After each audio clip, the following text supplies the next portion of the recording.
Ladies and gentlemen, time to turn it up. We've got exciting guests, fun, and surprises. So, welcome to the Talk Show Maven Tonight Show with celebrity interviewer, award-winning host, the queen of interview marketing and conversion, Raven Blair Glover.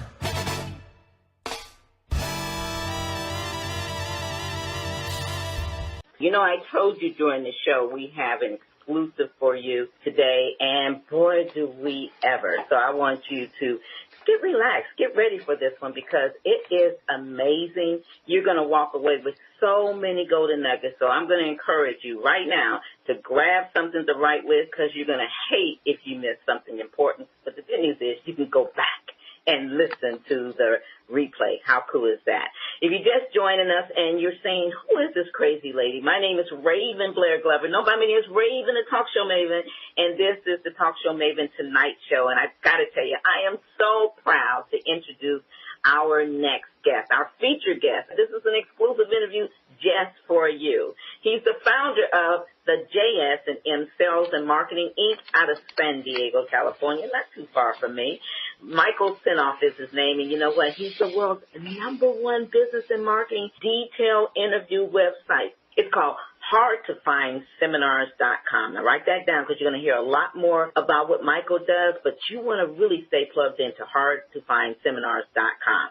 He's also an inventor, which brings us to the reason for this interview today because, as you know, I've just invented the phenomenal, amazing hat wrap. And this man here, he knows all about inventions, and he's going to share some insider secrets, some do's and some don'ts, and some tips and some strategies, so stay tuned.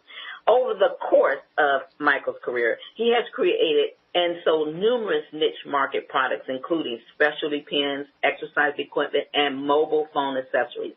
Tonight, Michael is going to share with you his system for developing and marketing both physical and information products. He's going to share his biggest mistakes and takeaways that he made over the course of his career, and you're going to hear what has worked for him and what has not. Michael has promised to share with you, my amazing listeners, a foolproof way for coming up with your own idea and invention to generate a full-time income manufacturing, marketing, and controlling your own product. That's right. So without further ado, if you sit and stand up, and if you stand and sit down, because the man of the hour is here, I'm talking about none other than Michael Senoff. And, hey, don't get it twisted. I'm his #1 fan. Hey, Michael, how you doing? Raven, yay, I'm here.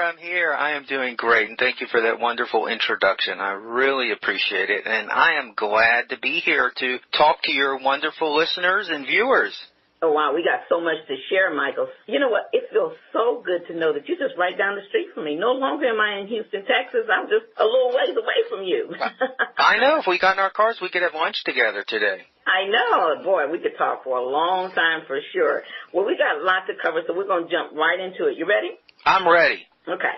Well, Michael, what is the purpose of your talk today that we're going to be covering with the listeners?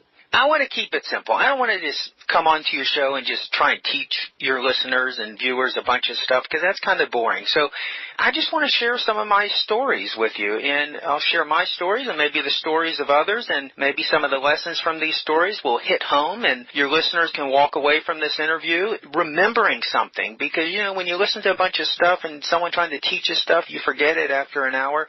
So hopefully I'm going to tell some stories that are going to really cement these ideas in your listeners' heads. And let's start with one right now. How about a story? It's called Hurt, Pain, Agony. Now, Mark Spitz, I don't know if you guys remember, Mark Spitz, who in 1972 won 6 Olympic gold medals, he went to Indiana University, and his coach was a guy named Doc Councilman. He was the greatest swim coach in American history. Now, the first day of practice every fall, they take all the guys going out for the swim team out on the swim deck. Now, this is the first thing they did. They didn't even get in the water. And there was a little banner that hung over the pool. And the banner only had 3 words on it: hurt, pain, agony.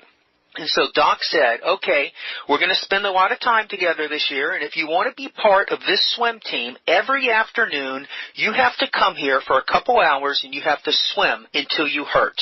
But if you have higher goals and you want to be an NCAA champ, you want to be a national champ, you have to come here every afternoon and swim until you're in pain. Now, if you still have higher goals and you want to be the next Mark Spitz, you want to be a world champion or an Olympic champion, you have to come here and train until you're in agony. He said, so it's your choice, hurt, pain, agony. He said, all of you, I wouldn't have recruited you unless I knew each and every one of you had world-class potential inside of you. Now, here's the interesting thing. Whether you choose to hurt, have pain, or have agony, by the time you take a shower and go to dinner, everything goes back to normal. So it's how much you are willing to give in that 2 to 2.5 hour workout every day that's going to determine your destiny. So what I would say to the listeners, it's not going to be as bad as that. My ideas and my stories that I share with you are going to be pretty simple compared to what these swimmers who want to be Olympic gold medal champions have to go through. So I'm going to talk exactly about some of the things I've invented and some of the products I've developed. And if your listeners stay until the end of my final story, I'm going to make one of the world's most unbelievable offers that's going to help them. But you have to stick with me until the end. I'm going to make this talk very interesting, and you'll leave here with a formula that you can start today to get out of the rat race, to get out for working from your boss, and go develop a product that you control and a product that you can sell and hopefully retire rich on. Wow, that's interesting, Michael. Let me ask you this. What is the one big common denominator you want the listeners to listen out for as you begin to share your experience? All right, that's a good question. So I thought about this, and I came up with 3 words: better, faster, and cheaper. So the formula that I want your listeners to look out for and listen for as I go through my stories is this. Find something out there that maybe you're interested in and that is already successful. Now, what I'm talking about, maybe a physical product or a digital or information product, just find something that's successful, that's selling. Then research how it's made, then do it better.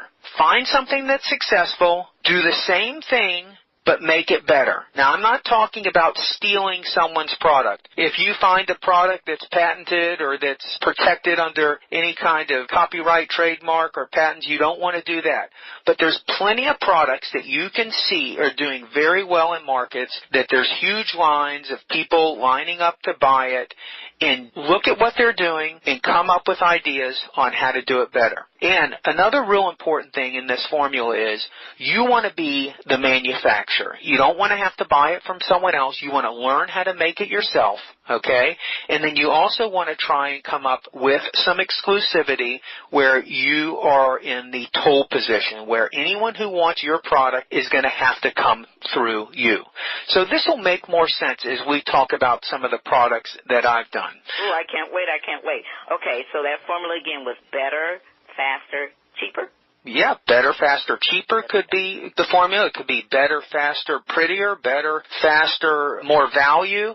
Just find something that's working and do it better, is as simply as I can put it. Yeah, kind of put your flavor on it, huh? That's right. I love that. I often tell my clients when I'm teaching them radio and interviewing, go listen to other hosts and look at what you like, what's not really you, and how you can put your extra spin, your extra twist, your extra flavor on it. So kind of the same thing. It's basically what you're saying. That's right. So it's really that simple. You can look at something that you like and say, this would be really cool if it had this, and then start to investigate and research and see if you can make it a different way. Yeah, isn't that what you did with your product? Yeah, well, actually with my hat wraps, there wasn't any, but my thing, we'll talk about that later, was me having the problem of carrying so many hats. That's right. Yeah, but I see what you're saying, and that alone inspires a lot of people that are saying, wow, I would love to invent something. I don't know how to do it. I can't think of it from the ground, so to speak, up, but I can make something better. I like that, Michael. That's really cool. One of the jobs you did in the past that got you to think and act the way you do? Because it's something special about Michael Senoff. That's a great question, and I'd love to share that. But I want to play a little game with you, Raven. Let's see how smart you are. See if you can guess who this is. Shall we get started? Okay, let's get started. All right, she went to Clearwater High School in Florida. She graduated in 1971, and then she went to Florida State University. She wasn't that good of an athlete, so every time she tried out for a team, she got cut by the coach. At Florida State, she was an okay student. She wanted to go to law school, but she flunked the admissions test. She got such low grades, no law school would take her. So she started selling fax machines and copiers door to door. Now, the great Wayne Dyer had an audio program called How to Be a No-Limit Person. Her father gave her that program, and she used to listen to those 6 audio tapes so much that she had them memorized. She didn't just listen to them once, she listened to them over and over again. She was a junior in high school, and her friends never wanted to drive with her because they didn't want to listen to those damn tapes. She listened to these tapes obsessively. So she's doing okay. She's a really good salesperson, and she becomes a regional sales trainer. Then she has an idea, and she wanted to get her idea patented. It was for a woman's product. In Georgia, she wanted to get a female patent attorney, but there weren't any. So she went to the local Barnes & Noble bookstore, and she got a book on how to patent a product herself. She saved up $6,000 to $7,000, and she patented her own product. The patent did pretty well because she's become the youngest female billionaire ever. Do you know who this is? Who is it, Michael? Her name is Sarah Blakely, the inventor of Spanx. Oh, my God, I should know that. Have you heard of those Spanx? Are you kidding? People love Spanx. Us women, we love it. That is her story. So everything she did up until that got her to where she is now. And so, look, we've all had failures before. We've all had successes. It's all part of the process. And for a lot of years, especially in my younger years, I was doing things the wrong way. I was on a path that was never going to take me to financial freedom. And hopefully I've learned from that. So I want your listeners to understand they will never gain true financial success and freedom working for someone else. Very few do it. You may have all the money you can spend, but you won't have all the time because you'll still be working for someone else. So when I was young, I kind of learned this lesson with my first job when I was 15. I was scooping ice cream at a place called Dipper Dan's around the corner from where I used to live. It was a terrible job, making $2.85 an hour. I remember I got fired probably after the first week. And actually I learned Kevin from Shark Tank. His very first job was scooping ice cream, too, and he got fired, too. Now, he's a lot wealthier than I am, but I thought that was an interesting coincidence. I then bussed tables at a restaurant called Round the Corner. They had 26 different kinds of hamburgers, and that was a very labor-intensive minimum wage job. I've washed dishes. I've worked at seafood restaurants, one in particular called S&W Seafood. I've shucked oysters for a living, which is a brutal job. I've worked in a racquetball center, one particularly called Court South Racquetball, and I remember cleaning the bathrooms and dragging these huge mats for exercise class through these tiny little doors, very physically demanding, even at my young age. And then it got a little bit better because I started bussing tables at a rib place called Tony Roma's Ribs, and it was a lot of fun because we had a lot of our friends working there, and what was good about it is my minimum wage was lower, but I was making tips. So, hey, I'm starting to get somewhere. I'm making tips, and I had a little bit of control over how much tips I would make by how much help I would offer the waitresses who were on my shift. And then we're transitioning a little bit, and I was always looking for better, and so I started doing some entrepreneurial things, and as a teenager, I would cut yards. I had a lawnmower, and I would knock on doors and ask homes if they would like their yard cut. So I had a little lawn mowing business, and then I would also install door viewers, the little peepholes that go in the middle of the door. Yeah, I remember those. Yeah, I started getting into little direct sales, knocking on doors, saying I'm the guy in the neighborhood who does the door viewers, and I'd have a little cordless drill where I could drill the hole, and you'd buy the little door viewers from Home Depot, and anyone can go and do that and go make $20, $30 an hour if they're willing to knock on doors, even today. And I also learned that when you're selling door to door, you want to have more than one thing to sell. So I was taught to have another product to sell while I'm at the door. And then so I started offering to paint the address numbers on the curbs. So if someone liked and wanted the door viewer, there was a real good chance I could get them to repaint the numbers on their curb at the same time. And then there was something else I could even sell. I could say, hey, would you like your gutters cleaned? So I started learning the art of upselling. You sell one thing, but you always have 2 or 3 things to sell. I sold candy and greeting cards door to door. All of that was great, and I was making more money doing that rather than working a minimum wage job. But I wanted more. I was always on the lookout for more leverage, less work.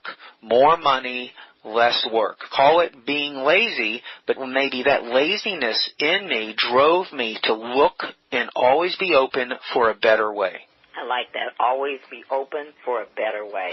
You've done a lot, a whole lot, and I know that you did the tie-dye T-shirt business. Now, what made you decide to do that? And I think that was during your college days, right? That's right. That's a great question, and I want to tell you that story. But first I want to tell you another story, and it's a story of Tom Mopother. He was a terrible student in high school. He had learning difficulties, and he went to Glen Ridge High School in Glen Ridge, New Jersey.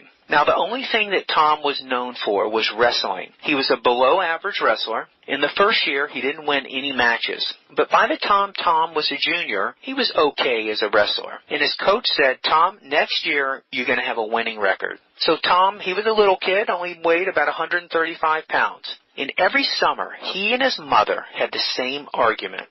Tom wanted to play football. His mom said, Tom, look at you. You're a little kid. If you play football, you're going to get hurt. So before Tom's senior year, he said, Mom, it's my last year of high school. If I don't play football now, I'll never play. So his mother relented, and just as she predicted, after 5 weeks, Tom got hurt. It was such a bad leg injury, the school doctor wouldn't clear him for wrestling for his senior year. So this was his thing. Tom loved wrestling. He was devastated. And Tom was out of sports his senior year, so he went out for the lead part in a school play called Guys and Dolls. And they're just getting ready to open the show, and the girl who has the female lead in Guys and Dolls has a stage mom there. The mom thought her daughter was going to be the next Barbra Streisand. So this stage mother made sure there was a New York City theatrical agent at the opening of the Guys and Dolls play. And the agent shows up, and he saw the girl, and he saw nothing really in the girl. And he saw little Tom Mopother, and he said, this kid's got something going for him. And so after the play, he spoke to Tom. He gave him his card. He said, look, Tom, I'd like you to study in New York. And 3 years later, Tom Mopother is in the movie where he's dancing in his underwear. But his name isn't Tom Mopother in the movies. He used his middle name. His full name was Tom Cruise Mopother. And that's the story of Tom Cruise. So Tom was in the right place at the right time. And when you ask me about how I got into my tie-dye T-shirts, I had gone to the University of Alabama, and I had to pay all my own bills, and I needed something to sell. I didn't really want to do bussing tables because I already had that entrepreneurial spirit. And I happened to see someone selling tie-dye T-shirts before a concert I went to. And I thought, wow, this may be a really good idea. Now, these were tie-dye T-shirts that were like Grateful Dead. You know, the band, the Grateful Dead. You know, they had the mushrooms, and they were real psychedelic looking and lots of color. And a lot of people liked that, very hippie and 60s looking. But I thought, you know, in Tuscaloosa, Alabama, in the South, you have a lot of very conservative people. So I thought about making a more conservative shirt that would match a different market for these beautiful colored shirts in Alabama. So listen out for my process that we talked about at the beginning. I found something that was already successful. Tie-dye T-shirts have been selling for years at the Grateful Dead concerts and in specialty stores. I didn't have a computer back then. The internet was at its infancy. So as far as research, I had to figure out, well, how the heck do I make these things? And the first thing I did is I went to the store and I bought some RIT dye. Everyone's heard of RIT counterfeit dye. And it's not a real high-quality dye. You can't get those real bright, vibrant colors that you can with the shirts that I saw that were being sold at the concert, but I persisted. So I finally learned how to make it, and remember we talked about controlling your own product? I was able to buy the shirts myself, and I was able to make it myself, so I had a huge markup. If I was selling a shirt for $25, it may have only cost me $2 to make the shirt, and margins are really important. So I was the main source, I was the manufacturer, and when we talk about exclusivities and we talk about patents and we talk about trademarks and unique technology, you got to have a process that keeps copycats from copying you. And so I had a special process I learned over the years to be able to make a tie-dye T-shirt that was very different, and it's kind of hard to explain. If you look at the designs of tie-dye T-shirts, you have a series of folds in the shirts, and it's really nice to get a lot of white in between the folds of the shirts. And there was a special technique I used when I made my shirts that no one else could figure out. I had a look that was pretty exclusive, but my process was exclusive, something I figured out. So I had something unique that not many people, even if they tried, could figure out and copy. So I kind of had myself a toll booth position. So I started making tie-dyes and I started selling them at the Student Union building, and my first shirts were terrible, and I was scared at first, and I didn't really want to do it. But when people were buying up my shirts, it went really good, and I ended up opening a store called Tiki Tie-Dye, and so I had a retail store right there on campus, and I was doing pretty good for a freshman and sophomore and junior in college, and I was able to pay all my bills, and it wasn't too bad. But I learned a lot. I mean, the tie-dye business was great, but there was a lot of negatives. It was the first time I owned retail space. I had high rent for the actual store. I remember it's very hot in the summers in Tuscaloosa, Alabama, and my air conditioning bill was outrageous. Back then, $700 for an air conditioning bill was almost as much as my rent. I shared a building with a Domino's Pizza, the guy, Zan, who owned the whole building. It was difficult dealing with him, so I had the power bills, I had the utility bills, I had employees. It's a very labor-intensive process when you're making hundreds and even thousands of shirts, because I was also wholesaling to some of the department stores throughout the South. So I had a real business going. I had a CPA, I had a bookkeeper that was almost full-time, I had employees. It was the first time dealing with all the paperwork and all the legal issues of filing quarterly taxes, and it was a nightmare. And I realized, well, it's nice feeling important and owning this business, but after you subtract all your expenses and your costs and the hassles and having to be there and having no control over who walks into your retail store and the cost of advertising, I was like, this is not for me. I'm getting out of this business. It's just way too labor intensive. And a lot of your listeners think that their dream job or dream path to financial success would be opening up a store and waiting on people to come into your store. And I'm saying, no, that is not the best way to go at all. It's very expensive, and you're soon going to find out how difficult it is to make a profit in doing that. This reminds me of the song by Garth Brooks. It's called Thank God for Unanswered Prayers. Have you ever heard that song? No, I haven't, but I love the title. All right, it's a story about his high school girlfriend who dumped him, and she was all he wanted in his life, and he prayed to God that they would be together forever. So years later, he was at his high school football game. He was married already, and he couldn't have been happier, and he saw his old girlfriend there. And he asked himself, what did I ever see in her? It would have been a mistake if he ever married her. Thank God for unanswered prayers. And it would have been a mistake for me to stay in Tuscaloosa, Alabama, and to gut out this retail tie-dye T-shirt business. There's a lot of golden nuggets in the story that you shared about Tom Cruise, all the way to you sharing about you being in the tie-dye business. And your process is clearly outlined in that, for sure. And so I think what the listeners will definitely get from this is that, you can almost take any passion that you have, anything that you gravitate to or resonates with you, and like you said, you can put your own spin on it and make it better and create something. But Don't immediately start thinking about, I'm going to open up a store, I'm going to go to this building, I'm going to open up an office. And I know you're going to get more into that. There's so many easier, faster ways, as you say, to do it nowadays, where you have more control and you don't have that overhead. That is correct. Overhead will drain you and kill your spirit and your passion. That's right. Did you ever try MLM marketing? Yeah, as a matter of fact, I did. I was looking to get out of my retail store, and I was open to looking for new stuff. And my brother, who had just moved to Nashville, Tennessee, he had left the University of Alabama, and he got a job with a corporation. So he did the typical route, getting a job with a company that still today, he works with the same company after 25 years. So I didn't know what I wanted to do. I knew I wanted out of the tie-dye T-shirt business and out of Tuscaloosa. It was time for me to move on. So I moved in with him in Nashville, Tennessee. I had brought a lot of my remaining tie-dye T-shirt inventory, and I remember I'd go back and do some direct mail. I'd walk around with these shirts, and I was selling my remaining inventory to still generate an income to some retail stores in the Nashville area. I got into some schemes where I think I invested in this robot calling machine, and then I got pitched for multi-level marketing. And multi-level marketing looked really good. It showed a way that you could really get rich.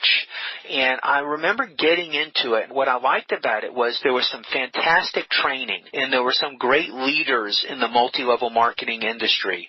They really knew how to get people excited about the money, so they would show huge checks, $20,000 checks. And I remember watching a video, and it was for a company called Nu Skin. There was a guy named Mark Yarnell. He was one of the top Nu Skin distributors, and he was right in San Diego, and he lived on the bay, and he was talking, and you could see the beautiful bay behind him, and you could see the sun shining. And I'm in Nashville, Tennessee. It's wintertime. It is cold, and you see the sailboats, and I fixated on those checks that he was talking about, and I saw that sunshine, and it was a dream of mine to go to California. And I go, I want to go to San Diego, California, right where that guy is. That is where I want to be. So I had a friend from University of Alabama who was open to doing the same thing, and we got in our cars and we drove across country. It was the last time I drove across country, and this was in 1995. We drove out from Nashville, Tennessee to San Diego, California, and I remember that experience driving across country. It was a wonderful experience,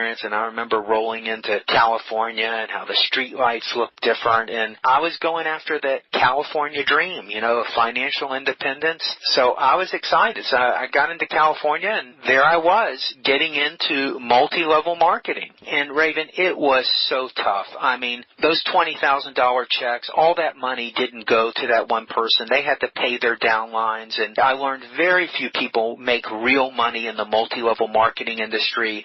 The closure rate of these businesses is in the 90%, and people equate them to pyramid schemes, and you have to go to your family and friends, and I didn't want to do that. I don't want to approach my family and friends on something that I don't know much about, and many of the products are inflated and overpriced. So I pretty much failed at multi-level marketing. I get exactly what you're talking about. Been there, done that, wore the T-shirt and drank off the coffee cup, Michael, and felt the same way. Good education there, though, but it was a lot of stuff that I was not willing to do, so I definitely get what you're saying. So what did you do after you failed MLM? Well, I kind of went back to my little formula. So there was an MLM company that we were doing when I was in California, and I don't remember the brand name of it, but they were selling a product which was really unique. It was a skin barrier cream. So it almost looked like a large can of shaving cream, and you would put this and apply it onto your hand and onto your skin, and it would offer UV protection, but it was almost like an invisible glove. So once you rub this stuff on your skin, you could take all kinds of oil and grease and dirt and put it on your hands, and it wouldn't stick to your skin, and then you could wash it off under the sink. So what I liked about the product is it had a huge market. I mean, do you know there are a few people without hands, but everywhere you look, people have hands, and this product offered some nice advantages, and it was really doing well in the MLM industry. So let's take a look at my formula, okay? I found something that was already successful. It was being marketed in the multi multi-level marketing industry.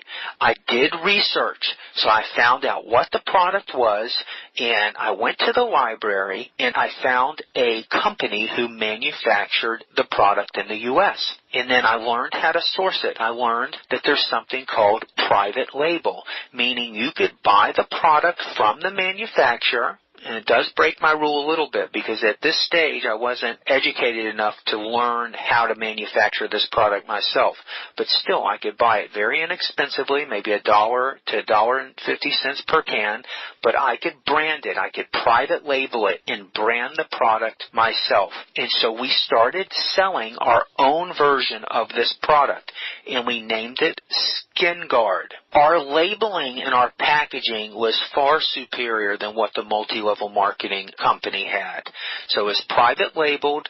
We had something unique. Most people wouldn't know how to go to a private label manufacturer and how to source this product. So the effort and the research that I did at the library precluded others from trying to do the same. There was a little bit of an entry to barrier. And so we had a little toll booth position where if someone wanted our Skin Guard product, it was our phone number on the label. Someone had to call us. And we didn't really have much success with it. We got it into some distributors. It was very difficult. But the one thing that really made it hard is I had 2 other partners. Now, before I tell you about them, I want to tell you a story about trust. Fire, water, and trust are walking in the woods. And they're deep in the woods, and all of a sudden, one of them says, "Hey, what are we going to do if we get lost from each other?" And Fire said, "Oh, don't worry, just look for the smoke. That's where I'll be." And Water said, "Oh, don't worry, if we get lost from each other, just look for the green grass. That's where I'll be." And Trust said, "You better worry, because if you lose me, you'll never find me again." So what happened is we had some trust issues with one of our partners. And also, when you have partners, I know when you're starting an invention and you want to tackle a new product or a new invention, it's a little scary. You don't want to look stupid. People are going to say you'll never be able to do it. They'll laugh at you. You're going to have those people in your family. They're going to put you down. And it almost seems like the whole world is against you. So to kind of lessen the blow, you want someone to come on in with you and maybe get a partner, maybe ask for someone to help finance it. And the lesson I learned is if you have partners, you got to split the money with them, number one. And go back to your number one reason. What is this all about? Why are you in business? You want to create financial independence and freedom for yourself, okay? And partners are just like marriages and relationships. And what happens to most of them? They break up. They break up. But you can't break up from yourself unless you quit. So I encourage your listeners, if you're thinking about a new invention or a new idea or a new product, gut it out and go alone. You know, experience that agony, whether you have to research and do all the work 2.5 hours each day. Because after all that's done, that pain's going to go away, and you're going to be the one who controls everything. You won't have to answer to a partner. You won't have to go ask them for money. You won't have to feel indebted to them because one guy's providing the money and you got to do all the work. You can end up becoming a slave to your partner, and that's what was happening with that skin barrier cream. So I learned the lesson. I wanted something all on my own. I didn't want to have to answer to anyone, and I wanted real control. Love it, Michael, and you are so right, man. That was amazing words of wisdom. So I hope all of our listeners grabbed onto that, because so many times we want a partner because we feel like it'll be a little bit easier and things like that, and it ends up being pain. You end up breaking up, like you said, friendships and all kind of stuff happening. Not all the time, but a good majority of the time. So good lessons there for sure. How did you finally break away from your partners? Well, the partnership was dissolving, and I was pretty much in a desperate situation. I was running out of money, and I needed something to sell. I knew if I had a product that was my own, that I could sell it. So I saw this product in a magazine. It was a counterfeit money detector pen, and it was a pen. And I will tell you, it was a patented product, okay? And it was a pen that you could take and mark on a $5 bill or a 10 or a 20 on U.S. currency. And when you mark the pen on the money, it would turn a color. It would either turn black, which means the bill was counterfeit, or it would be yellow, the color of the chemical, which means the bill was genuine. And I figured if I could learn how to make that pen, I'd have my own product. I could go door to door. I could get on the phone, and I can sell these counterfeit money detector pens. So let's look at my formula, okay? We're going to find a product that's doing well, and I knew this product was doing well. I did my research, so I figured, what the heck is it that makes this product work? And I remember I would walk down to a coffee bar and use the payphone, and I was calling ink manufacturers and chemists trying to figure out what was it in this counterfeit money detector pen that made it work. And I was on the phone with an ink manufacturer called National Ink, and they were right here in San Diego, and the chemist was brilliant. And I remember saying, hey, have you ever seen those money detector pens? Well, what is it that makes those work? And he goes, oh, that's iodine. And so there's a chemical reaction in iodine. If you take a tincture of iodine from your drugstore and you put a drop on a regular piece of paper you have around the house, it would make a black mark. And that is a chemical reaction between the iodine and the starch in the paper. They use starch to make paper stiff, just like when you want to iron your dress shirts. You want to spray the dress shirt with starch, it makes it stiff so it doesn't wrinkle, right? Yeah. So when you take that same iodine and you put it on our U.S. currency, you will not get that reaction, because the way they make U.S. currency, they don't use starch in the paper. So it's not going to turn black. Now, I also did research on patents, and to own a patent and to have a valid patent, you have to have a totally original idea. So because we had this starch complex chemical reaction, that's all this other company was doing. They were just using iodine, and they had a utility patent on it. But I knew better, and maybe what they were trying to do is patent their formula. Maybe they had a little bit of alcohol in there, they had a little bit of iodine, they had a little bit of this or whatever. So I felt like it was okay to go ahead and make this product, but I was going to make it better. So I branded it better, and I called it the Cash Cup. And so I learned through trial and error how to manufacture pens without any machinery. I had to learn all the components of a pen. You have a barrel, you have a plug, you have a tip, you have a reservoir. The reservoir is the little cotton tube inside the marking pen that absorbs the ink or absorbs the juice. So I had to learn the trade names of a pen so I could source these products. So what was really great about these pens, my cost of manufacturing one complete product was about 17 cents. And that includes labor, the chemicals, everything, all the parts of the pen. So I had a product that provided real value, and I hired a little sales team, a sales force. And you can see maybe in the picture on your video, I created a little direct selling kit. So a salesman could come and they could buy a kit, and they could buy 100 pens, and they could go out and demonstrate the pen door to door. And so I was in the counterfeit money detector pen business. I had people coming to my apartment, assembling the pens. I did some direct mail where I was mailing out to people in the mail order business.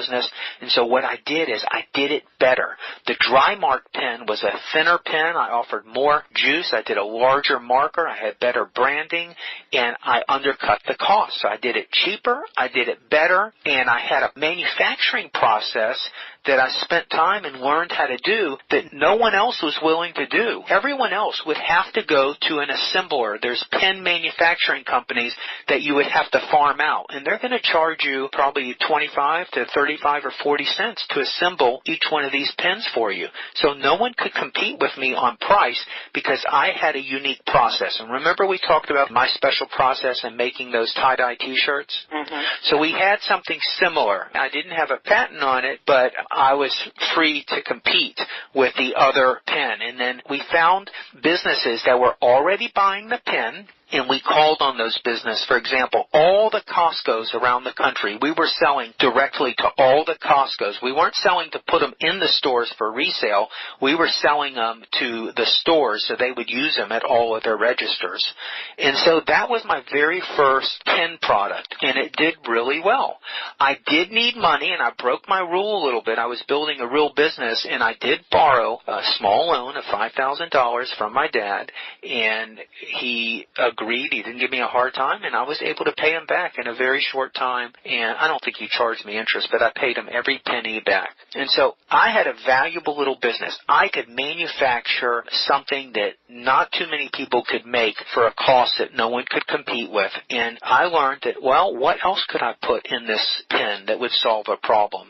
And then I remember being in a drugstore, and remember back in the day where this is before digital photography, when you would get your pictures developed, you bring your film in, and then you go pick up your pictures, and because of the flash from the camera, you'd get a picture where the person's eyes are red eye. So that was a real problem when you got your photos back. So there was a company selling a pen called a red eye remover pen, and it was a pen that had a cyan, which is almost like a turquoise blue ink. And if you took that turquoise ink and you dotted it right on the red of the eye, it would change the color of the red to like a brown color. So you could fix your really good photos and take the red eye out. And it was a real nice pen. And you know, some of these art supply companies, they have these real fancy tips. And guess how much this pen was selling for? How much? $17. So I already knew I could manufacture a pen for 17 cents. And this pen was in all the Long's drugstores. So remember my formula. I found something that was already successful. It was already being sold in stores all over the country. I did it faster, I did it cheaper, and I did it better. I created a little display. So instead of selling them individually in a package for $17, I sold a box of 100 of them that a retail store could order. They could set up a little display, and I had a little testing demo card. So the customer, when they saw it, they could test it on a bunch of little red eye dots that I had right on the package. I demonstrated the product. I sold them 100 at a time, and I wholesaled them for $1.50 each. So they would retail for $3. Some stores would sell them for $4, and some would sell them for $5.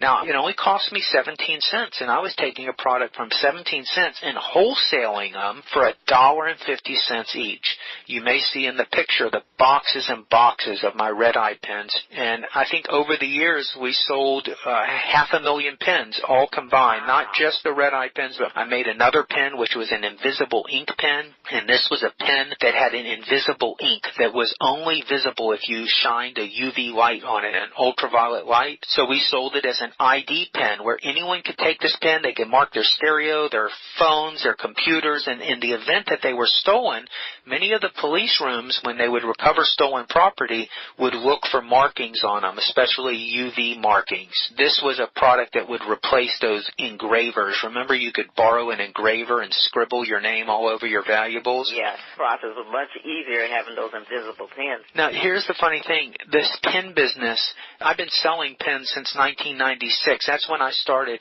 I still have accounts that I established in 1996 that still buy from me.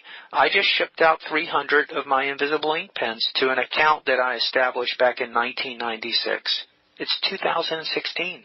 It's 20 years. I've had an account that's been ordering from me for 20 years. And because I understand the process on how to make them, I can make them right here at home. All I need is a little table, and I need my pen parts, which I know where to order them from, and I have the process on how to make them. And I even market a product on my site, hardtofindseminars.com, called How to Get into the Invisible Ink Pen Business. Anyone can do it. And it's been a nice little business. But for your listeners, just follow my formula. That's exactly what I did. I used my formula to create my own product. I had a process that was unique, so it created a barrier to entry, and that's what I did with my pen business. Wow, that's amazing. Boy, I tell you, Michael, your mind, you just go there. You're not afraid to go there, are you? You're not afraid to just give it a shot? Or do you ever just get in your head and say, I'm not going to do that, and start trying to make everything perfect? Or do you just kind of just say, I'm going to give it a try? Sometimes when people's back is up against the wall, there's no choice. You just have to go for it. I think your listeners have to be willing to fail. You have to be willing to make mistakes. There's no way you're going to gain success unless you're willing to fail. That's what keeps people from trying. They're afraid to fail. But what you have to understand, failure is part of the success process. So you got to be willing to fail, and you got to be willing to try things. I always tell my wife, I'm a trier. I try a lot of stupid stuff, and I fail at a lot of them, but I'm a trier. I'm never going to quit trying. That's a good thing to think about. Never, ever quit. And if you're just tuning in, this is the Talk Show Maven Tonight Show. And hey, I'm Raven, Blair Glover, known by many as Raven, the Talk Show Maven, queen of interview, marketing, and conversion. And we've got the man here today. I kid you not. I am talking about the founder of JS&M Marketing, as well as the owner of the world-renowned HardToFindSeminars.com. Yes, I said world-renowned website. It's a business and marketing detail interview website. If you haven't been there, you better go there. It's www.hardtofindseminars.com. And when you do, take your favorite drink with you. Sit in your favorite chair, because you're going to be there a while. And put on your favorite headphones and tune in. I call myself his number one fan, but to be honest, he's got so many fans. I don't know. I just push myself ahead because I stay plugged into him. I learned how to better my skill of interviewing from Michael. He does it a totally different way. Nobody does it like Michael. That's all. So it's like nobody does it like Oprah. He has his way, but I've learned so much from him like this. Hey, you're tuned in to the Talk Show Maven Tonight Show, and for more exclusive interviews like this, be sure to check out our radio station, Positive Programming 24/7.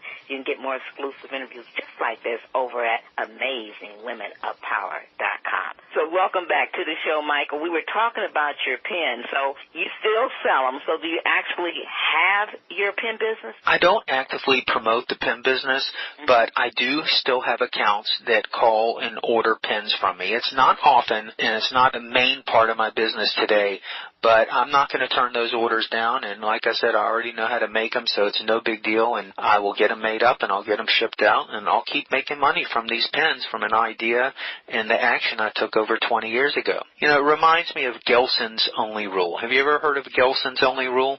No. Well, at Montclair State University, they had a tremendous men's basketball coach. His name was Coach Oliver S. Gelston. Now, I don't know how much you know about basketball, but he's credited with a winning basketball tradition at Jersey City State. During his 8-year tenure, his teams won conference titles in 1961, 1964, and 1965.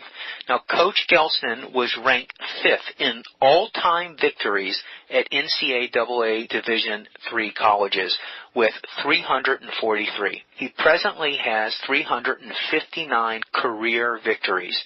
Now, Gelston would remind each player of his only rule for winning before the big game. And every year, on the first day of practice, he would say, all right, guys, you're all freshmen, you're all from different high schools, and you've all had different coaches. Your high school coaches all had different rules for you. But if you want to play for me here at Montclair State, I have only one rule. It's called Coach Gelston's Only Rule. Be at the right place, at the right time, and do the right thing.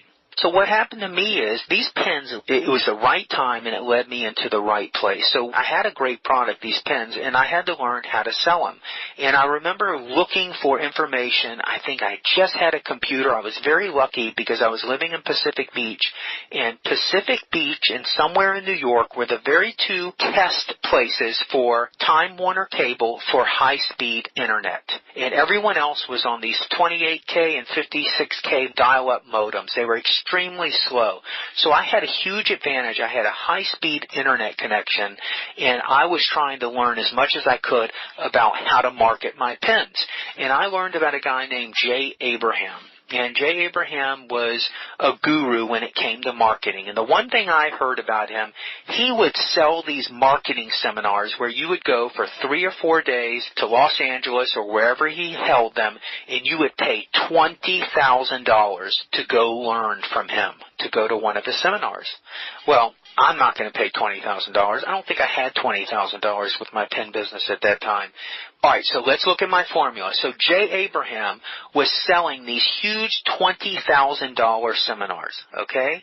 I wasn't going to pay $20,000, so I put my formula into action. I wanted to find his information for less money. I ended up getting a list of over 900 people who paid $15,000 to $20,000 to go to the seminars. I had the phone numbers, I had the mailing addresses, I had their names.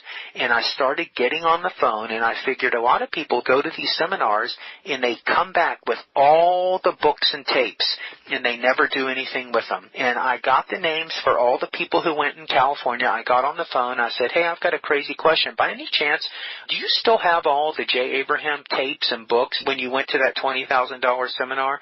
And if you do, would you be willing to sell them to me? And I had a lady not far from me who sold me all her stuff, never even cracked open the cellophane seal on it, and I got everything for $50.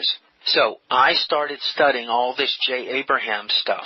And then, talk about being at the right place at the right time, I remember hearing how eBay was becoming a phenomenal online business. That's where you can buy and sell anything, eBay.com. And I remember their stock going up to the roof. And I was studying all these tapes, and I was done with them. And I remember I wanted to start selling my pens online on the Internet. And I thought maybe I could sell them on eBay. So I was open to learning more about eBay. And then I was at a trade show, and I ended up buying one of the very first digital cameras. It was a camera called a Sony Movica, and this was a camera that you would insert a floppy disk into the camera, and you point the camera and you shoot, and it would put the image on the disk. Remember the little plastic disk you would put in your computer? So I now had a way to take digital pictures of my pens, and I would put them up on eBay, and after I studied all the J. Abraham stuff, I listed a set of the J. Abraham stuff that I bought for $50 up on eBay, and the first auction I sold them for $1,700. Paid $50, sold them for $1,700. I remember my very first buyer, his name is Piero. He was a guy in Australia. He may still be on my email list today. I heard from him several years ago. And then I had something successful. I go, hey, this is pretty good. Let me see if I can call some of these other people and see if I can find some more of these J. Abraham tapes. And that's what I did. I just repeated the success. I got on the phone, and I was buying and selling libraries of J. Abraham marketing tapes and other marketers. So if someone went to a J. Abraham seminar, they were marketed by a guy named Gary Halbert. And so this is how I started my whole business, Hard to Find Seminars. I was the guy where you could buy seminars that J. Abraham was selling for $20,000. You can buy them from me for pennies on the dollar. So you see my formula? I found something that was working. He was kicking butt selling seminars at $20,000 a piece. I did the research and found all the people who went to the seminars. I learned how to source it by using the telephone and acquiring it, and then I learned how to sell it by listing it up on eBay, so I was the main source, almost like the manufacturer. I was getting the stuff for less than he could probably print and duplicate the material. So I had huge margins. I had some exclusivity because no one was going to go to the effort and the pain and the agony of what I did to do what I was doing. So I had myself a nice little toll booth position, and this was the beginning of my entire website, hardtofindseminars.com. My goodness, I love that. I know that part I did know of you, but I bet a lot of the listeners did not. Because, like you said, that launched this hard-to-find seminars, and it is. When I say world-renowned, it is. People know it. It's an amazing site, and it all came from that. Again, there's your formula. You're consistent with that. This is authentic, guys. He's consistent with that. As you share your stories and as we do this interview, it just gets clearer and clearer that sometimes we make things too hard on ourselves, don't we, Michael? Yes, we do. So, Michael, tell me this. How long did you buy and sell the J. Abraham stuff? Because I know you had a limited supply, right? Yeah, it was limited. Remember, he only had 900 people go through his $15,000 and $20,000 training. That was all I had on the list. Mm-hmm. And believe me, this list was old. Most of these people I couldn't get in touch with. So I would estimate maybe for every 100 names, I was able to get in touch with maybe 1, 2, or 3 out of 100 and maybe acquire a complete set of information. So I knew my time was running out. I was limited. I could only buy and resell J. Abraham seminars for so long. So I had to start thinking ahead, and I had to look at what he did. He had created his own information products. He was putting on these events. He was recording the events. He was taping them, and then he was reselling this as information products, even to another market, to the people who weren't willing to pay the big bucks. So after he did a seminar, he has all the tapes, and he could resell and market his tapes. So let's look at my formula. I did the same thing. I started developing and creating my own information products. I copied what he did. I did it better. So I found better experts. I did better interviews than he did. I cleaned all my interviews up without any stuttering and stammering. I offered less fluff in the interviews. I got right to the meat, and I offered better value. I would sell my products for a lot less money than what he did. So over the next 10 years, I have created over 30 different information products on all aspects of business, from marketing to selling to licensing to joint ventures to barter to product development to storytelling.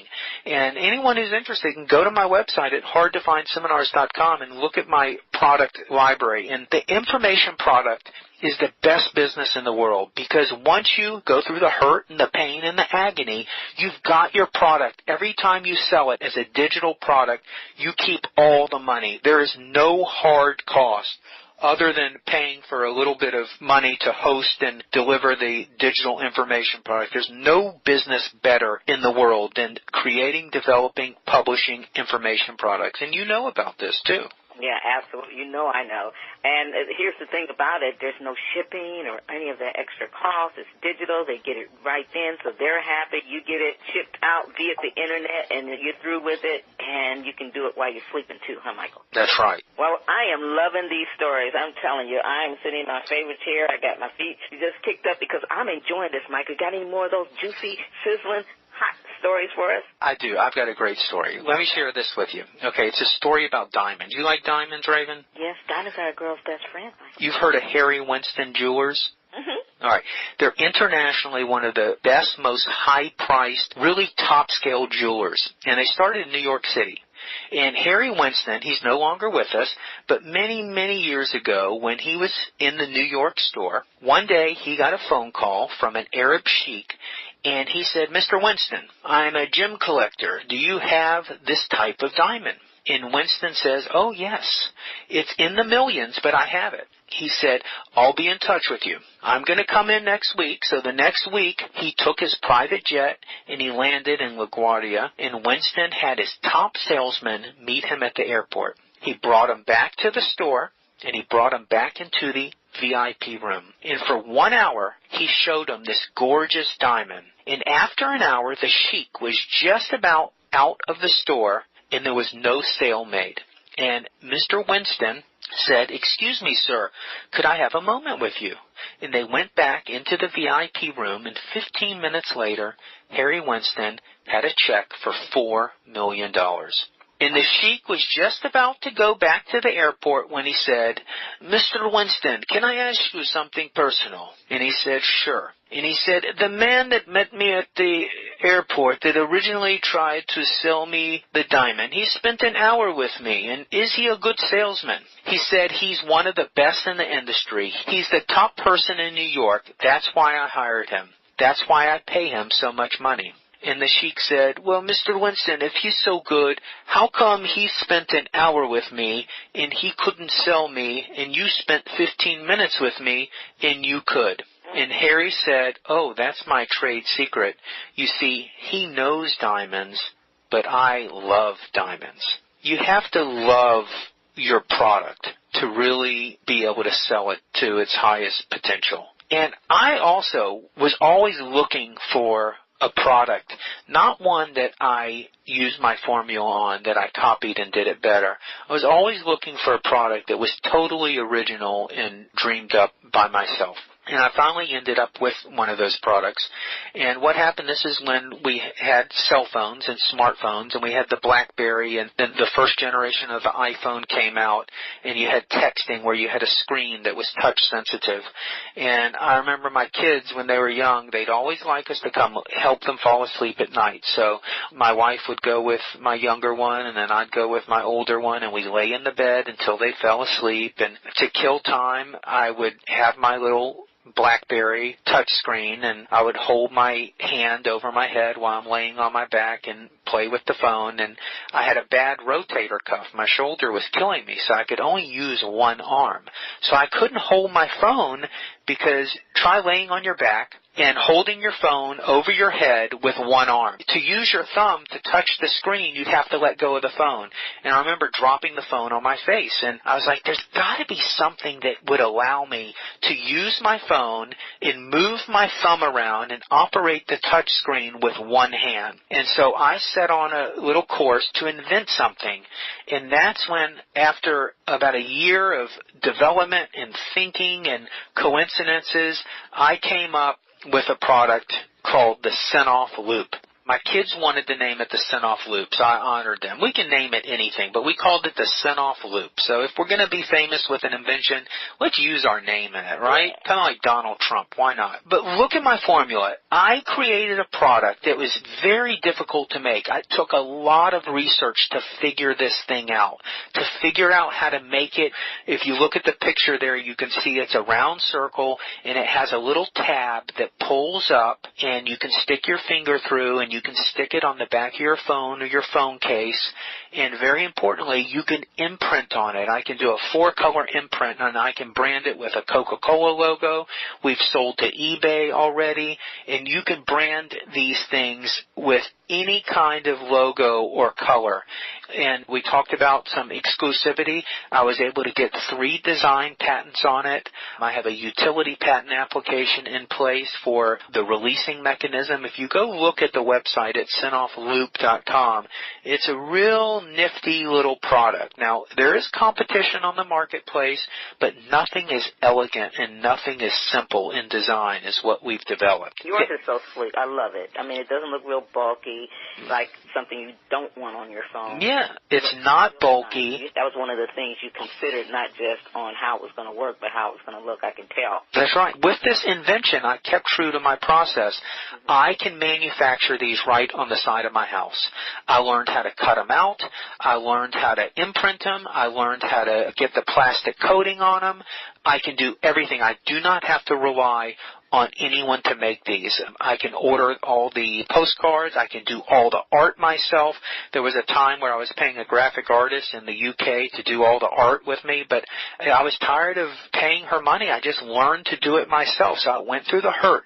I went through the pain, and I went through the agony. But now I've got a product I can control, and the margins on it are huge. I can make this entire product for about a quarter, for 25 cents, and I can wholesale them for $1.50 each. I can retail them for $5 each. So it's a little cottage product that I manufacture. It's got huge potential.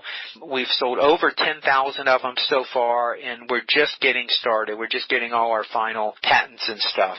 So that's a unique product and something that I'm really passionate about. And we go back to the Harry Winston story, a product that I totally invented, totally original, not something copied from someone else. And it's just a lot of fun, and I keep learning. And another thing that you're going to need if you do have a winning product is you're going to need some intellectual property. If you can't make your product exclusive through a process, I mean, it's nice to have a process, but you also want to have some protection. And your listeners, I'm sure they've heard of a patent. There's 2 kinds of patents. There's a utility patent where you can get an exclusive right for an idea that you have on how it's used. And then there's a design patent, which is not quite as powerful, but has become even more and more powerful, and that is the shape and the look of your product. You can get that kind of patent protection. There's also government protection by getting a registered trademark. You can get a trademark where you can trademark a saying. For example, Donald Trump has trademarked the saying, "You're fired." So that's protected under U.S. law. No one else can use it in that same context. He owns it. So there's all kinds of ways to protect your information product. Legal help with patents and trademarks can be very expensive, and I was able to get all my patent and trademark expertise for pennies on the dollar. Just like I was selling the J. Abraham tapes for pennies on the dollar, I figured out a process for buying legal help when it came to patent and trademarks for pennies on the dollar, and I did that through barter. I signed up for a retail barter club. This may be confusing to your listeners, but I learned how to buy legal services for pennies on the dollar. And I have a whole product called Barter Secrets on my website. It'll show you how to buy all kinds of products and services for 10 to 15 cents on the dollar. And it's all through a very unique process that I developed myself. I share that all with Barter Secrets. And it kind of led me to another product. I was real interested in trademarks, and I'm also interested in exercise, and I'm always trying to keep my weight down and lose weight. And, I go up and down like a lot of people who battle with their weight. And I had heard about a product called Heavy Hands. And back in the 80s, people may have seen people walking out on the road, and they have these red hand weights in their hand, and they're swinging them up and down. They look really funny, and those are called Heavy Hands. And there was an inventor, a guy named Leonard Schwartz, back in the 80s. It was at the start of the aerobic movement, and he sold millions of sets of these Heavy Hands. And he died, and a friend of mine told me about him. He goes, if you want to lose weight and get ripped and get in shape, you need to go get the book Heavy Hands, and you need to start using these. And that's exactly what I did. I found an old set of Heavy Hands, and I started using them, and I started getting stronger, and I started dropping weight. And then you add different weights on the end of them. So as you get stronger, you want more weight. And I learned that I couldn't find the weights. So my father-in-law is a machinist, so I had him machine me weights that would fit on the ends of these Heavy Hands. And then I started selling them on eBay, and then I got so enthusiastic about it. There was a demand for this product, and I ended up going after the trademark Heavy Hands, and I just acquired the trademark for Heavy Hands, and I own and control that. And I also own and control the keywords on the internet. So I get calls every day from people who used to do Heavy Hands 20 years ago, and they can't find their weights or they can't find the handles. And so I filled a need that you had 20 million people who ordered these things. I get calls every day, and I sell an improved version. I call them Heavy Hands, but I have a website called weightedhands.com. So I made improvements to the old product. Okay, I found something that was successful. I made it better. In this case, I didn't make it cheaper because I had exclusivity, because no one else was making this. I could control the price, and I sell them for a lot more money than they used to sell for. So there's incredible margins in these. And so I now have another wonderful invention. We're trying to get a design patent. We have a special backstrap, which is an improvement over the old product. So, just going out and doing it, you're going to learn so much, and you can just take what you learn and create your own product. Just follow my formula. Your formula is magnificent. It really is. And I got to tell you, you're a genius. I mean, I'm just listening to you just roll into one thing after another. And I heard once from another inventor, a lady's on QVC, and she actually helps people that go to market with their invention. And she told me that it's really interesting, but once you finally do that one invention, you'll find you'll do several others afterwards. And it seems like that's where you're at, Michael. It's just one thing and then next to the other. Do you believe that too? Oh, I do. I believe in multiple streams of income. I look at all these projects that I've done, all the things we've talked about. I have incomes from all of them. I still have income from the pens. I still buy and sell libraries of J. Abraham tapes. Every once in a while I get a call from a guy who says, hey, I have a huge library of tapes. I mean, I've done it in the last year. I've sold 6 different libraries, over $1,000 each, and the profit is huge on those. I'm making money from my Senoff loop, my cell phone accessory. Actually, I still have tie-dye T-shirts out in my shed because every year during Halloween, I used to have a little retail space where I sold some of the leftover inventory, and at one time I even started making some tie-dyes. So I have a great website, so anyone looking for tie-dye, they always find me and they call me, and I sold a bunch of shirts just on Halloween because people wanted to dress up and they needed a 60s theme. So I sold multiple shirts over the last couple weeks. Okay, this is a business that I started in college. I'm still making money off tie-dye T-shirts. As a matter of fact, I got a call from a guy in the clothing industry. He sent me a picture of a shirt. It was a reverse dye. It wasn't where you dye the shirt. It's where you take color out of a shirt. And he goes, can you make this? I said, yes, I can make that. So I met with him 2 Mondays ago. He brought over samples. I did all the samples up very quickly, and I met with him on Monday, just a couple days ago, and I got the account. So he'll be providing me 2 dozen, 3 dozen, 4 dozen shirts at a time that I'll be not tie-dyeing, I'll be reverse dyeing them. He doesn't realize it's so quick and so easy. It's easy money. I'll be making $4.75 for each shirt. So I look at all the things I've done. Once you know how to do it, I still make money from pins. I still make money from tie-dye. I still make money from my J. Abraham tapes. I make money from my weighted hands. I make money from my cell phone loops. I make money from my information products. I make money from doing interviews. I have multiple streams of income. And if you're a trier and you get out there and do stuff, the same can be true for you. Absolutely. I'm definitely a big believer in multiple streams of income. Ka-ching, ka-ching, ka-ching, ching, ching. What about your sons? Are they kind of picking up any of this natural ability of you being an inventor? Or would you say you guys kind of invented that together, the Senoff loop? We did. They're not hugely involved, but look, they've seen me doing this. I've always been home for my kids. That's another big thing. Yeah. I'm never away on business trips. I've maybe been out of the house maybe 10 times over the last 16 years, so I'm always around. We're always in my little garage office together. Joseph, my older one, who's going to be 17 in November, he's got a desk with a big comfortable chair, and Alan's got a desk with a big comfortable chair, and it's all three of us. We're always in there, so they're always hearing me. Yeah, Alan and I, we go to swap meets and we go to street fairs, and he's done multiple sales where we would pitch our cell phone loop. Joe's doing a lot of studying. He's not quite as enthusiastic, but I know when it comes time when he's in the real world and he needs to make money, he's going to remember what Dad did, and he's going to come to me and ask for advice, and he's got a huge advantage because he's grown up with it. So that's a good question. I'm hoping both of them will follow in my footsteps.